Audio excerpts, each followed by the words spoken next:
మార్పు అంటే ఇది, సంచలనం అంటే ఇది, చైతన్యం అంటే ఇది. ఒక అద్భుతమైన నిర్ణయం అక్కడ తమిళనాడు ప్రజలు తీసుకున్నారు. విజయ్ ఏం చేస్తాడు, చేయగలుగుతాడా, నీకున్న ఎక్స్పీరియన్స్ ఏంది, ఇవన్నీ మనం అన్ని క్వశ్చన్ మార్కుల తర్వాత మాట్లాడుకుందాం. ఆయన ఫస్ట్ డే నుంచి వర్క్ చేయడం స్టార్ట్ చేసిన దగ్గర నుంచి ఈ 5 years కాలంలో ఏం పని చేశాడన్న తర్వాత ప్రజలు ఎందుకు ఇంత బలమైన మార్పు కోరుకున్నారు? ఆ ఉన్న 2 పార్టీలు అండ్ ఇంకా 2 నేషనల్ పార్టీలు ఇవన్నీ కూడా మా జీవితాలను ఏం మార్చలేదు. కొత్తగా ఒక ఆయన వస్తున్నాడు, చాలా బాగా మాట్లాడుతున్నాడు, చేస్తా అంటున్నాడు, ఏమో చూద్దాం అనే ఒక అవకాశాన్ని ఆయనకి ఇచ్చిరు ప్రజలు. ఆయన చేయకపోతే ఆయన్ని పక్కకి జరుపుతారు.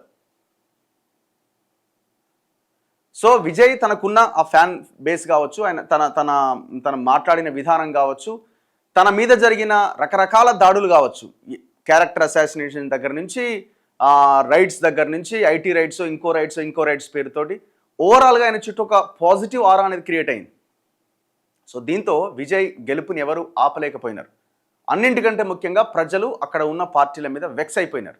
ఇంతకాలం ఈ పార్టీలని 7 సార్లు అన్నాడీఎంకే అక్కడ అధికారాన్ని కైవసం చేసుకుంటే చరిత్రలో 1952 ఎలక్షన్స్ తర్వాత కాంగ్రెస్ అక్కడ 3 సార్లు అధికారంలోకి వచ్చింది. దాని తర్వాత డిఎంకే పార్టీ వచ్చింది. డిఎంకే తర్వాత అందులోంచి బయటకు వచ్చి సినిమా హీరో రామచంద్రన్ ఆయన ఏఐడిఎంకే పెట్టడం జరిగింది. ఇట్లా డిఎంకే 6 సార్లు, అన్నాడీఎంకే 7 సార్లు అక్కడ అధికారాన్ని కైవసం చేసుకుంది. సో వాళ్ళ పాలనను చూసిన తర్వాత ప్రజలు వెక్స్ అయిపోయి ఏదో ఒక చేంజ్ కావాలని కోరుకున్నారు. సో ఆ చేంజ్ విజయ్ రూపంలో అక్కడ తమిళనాడు ప్రజలకు ఒక ఆల్టర్నేట్ కనబడ్డది. గుద్దిపడేసినారు అంతే సింపుల్గా.